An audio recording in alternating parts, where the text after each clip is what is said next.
আপনারা দেখছেন আরকে news Bangla. GM কাদের বলেন, আওয়ামী লীগকে বাদ দিয়েছে, এটার আমি কোনো অর্থ দেখি না। আওয়ামী লীগকে আপনি দল হিসেবে বাদ দিতে পারেন না। জামাত ইসলাম প্রচার করছে কি যে জাতীয় আওয়ামী লীগের একে পিঠের ওপিঠ হলো বিএনপি। অল্টারনেটিভ হওয়ার তো তাদের কোনো সুযোগ নেই এখানে। সেই কারণে জাতীয় পার্টিকে বাদ দিতে হবে। যেখানে যেখানে আমাদেরকে বাদ দেওয়া হচ্ছে আওয়ামী লীগকে, আমি এটার কারণটা আপনাদের বলতে চাই। তারা আওয়ামী লীগের, আমি যেটা বললাম, থার্ড পার্টি হলো জাতীয় পার্টি। ইলেকশনের পর রেজাল্ট যদি দেখেন, ফোর্থ পার্টি হলো জামাত ইসলাম। এখন প্রশ্ন হলো আওয়ামী লীগকে বাদ দিছি।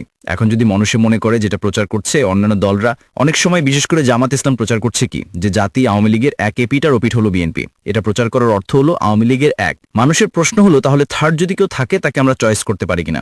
সেখানে জামাতের কথা হলো থার্ড পার্টি হলো তারা, কিন্তু প্রশ্ন হলো জাতীয় পার্টি থাকলে তো যারা থার্ড পার্টি হতে পারবে না। অল্টারনেটিভ হওয়ার তো তাদের কোনো সুযোগ নেই এখানে। সেই কারণে জাতীয় পার্টিকে বাদ দিতে হবে। তারা বিএনপিকে বাদ দিচ্ছে, তারা আওয়ামী লীগকে বাদ দিয়েছে, এটার আমি কোনো অর্থ দেখি না। আওয়ামী লীগকে আপনি দল হিসেবে বাদ দিতে পারেন না। আপনি যদি আওয়ামী লীগকে বাদ দিতে চান তাহলে তার মামলা করে যেটা দোষী হিসেবে বস্তু করতে হবে, মানে আসলে দলকে সামনে সাব্যস্ত করতে হবে। তার আগে আপনার যেটা লোক যারা খারাপ করেছে তাকে বাদ দিতে পারেন। দলকে কিভাবে বাদ দেওয়া যায় বিচার ছাড়া, একটু অ্যাডমিনিস্ট্রেটিভ অর্ডারে এগুলো করা হচ্ছে এবং তার বিরুদ্ধে বললে আমাদেরকে নানান রকম ভয়ভীতি দেখানো হচ্ছে। আরেকটা কথা হলো, আমরা এখন যেটা দেখছি সেখানে কোনো প্রেসের কোনো স্বাধীনতা নাই। প্রেসের মানুষ, আমি দুটো আর্টিকেল লিখেছিলাম, আমার দুটো আর্টিকেল ছাড়তে কেউ সাহস করছেন না, তারা ভয় করছেন। তাহলে এই ভয়ভীতি এবং আমরা যখনই কথা বলি, আমি আজকে কালকে আমার নামে মামলা দেওয়া হচ্ছে, আমার এবং আমার পার্টির বিভিন্ন লোককে মামলা দিয়ে বিভিন্নভাবে আটক করা হচ্ছে। তার আমাদের কোনো দোষ কোনোখানে তারা খুঁজে পায়নি। জাইরের দ্বারা নির্যাতন করাচ্ছে এবং সেখানে তাদের বিরুদ্ধে কথা বললে সেখানে মামলা দিয়ে নির্যাতন। তাহলে নির্যাতন তারা সব ভোগ করেছি, আগেও ভোগ করেছি, এখনো ভোগ করছি।